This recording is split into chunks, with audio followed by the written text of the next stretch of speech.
Hello, today we'll try to replace almost a 20-year-old Rainbird sprinkler controller, an old one, with a Rachio 3 Smart sprinkler controller. Rachio 3 comes in a nice little blue box. We'll unpack this and see what is inside.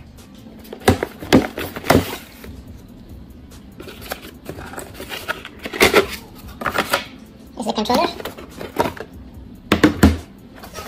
Instruction manual, power outlet, and some fasteners. There's a nice short installation manual. It goes step by step. Tells you what is in the box, what you'll need for installation,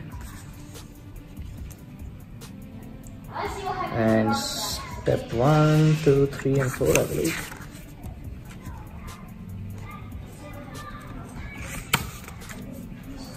Well, 3 steps and we should be done. Let's start with step 1. Let's clearly document how the old system is working. So it's connected to the power outlet there.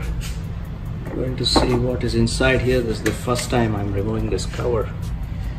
It's a bunch of cables connected to each of those sprinkler stations.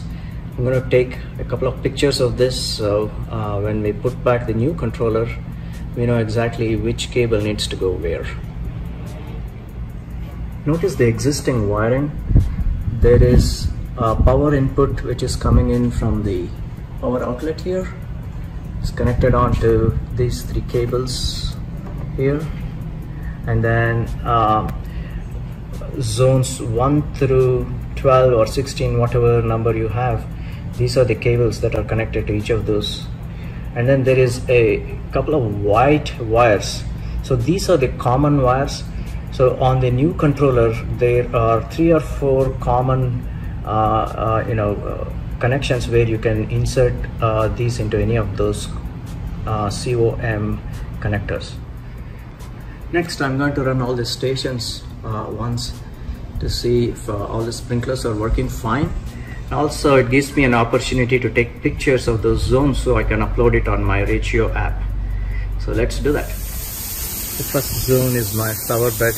Take a picture of it, just making sure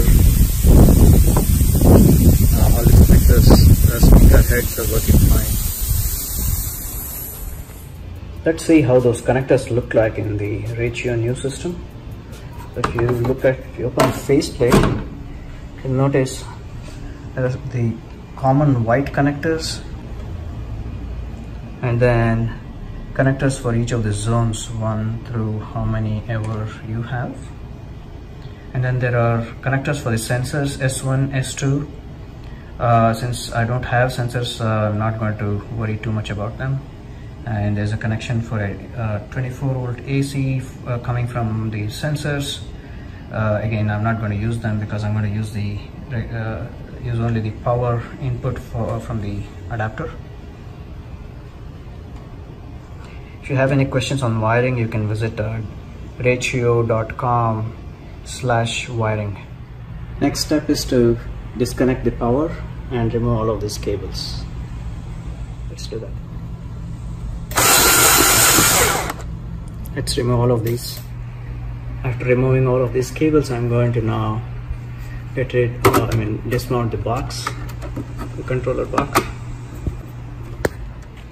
Okay, so the old system is out. It served me well for 20 years. Thank you. The last page of the manual has the mounting template. It has positions for these 3 holes that we need to mount the new system, and they match with these 3 holes that are at the back of the controller. So we'll drill those holes on the wall now. A little bit of planning here. This is where the old controller was. Now when I mount the new controller, I want to make sure that the cables go into the system, but I have this PVC pipe that needs to stick out, otherwise it cannot fit into that square hole in there. So I had to plan for it so that I use the maximum cabling length inside that goes inside, plus how much ever I can push down on the controller I will. Looks like I can reuse one of these older holes here, so I'm going to mount it so that this hole of the controller matches the one existing one, and then I will get the template to position that way. Let's now mark those holes here.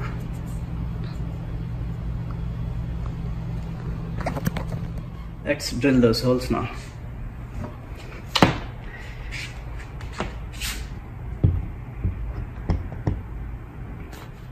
I'll use those anchors that they provided to actually get into these holes.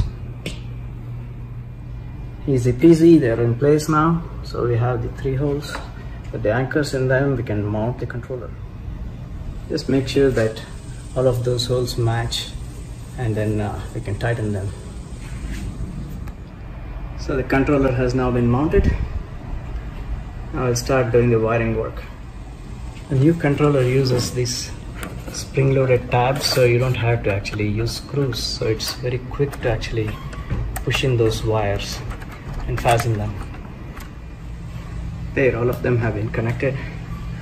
So there's one learning here.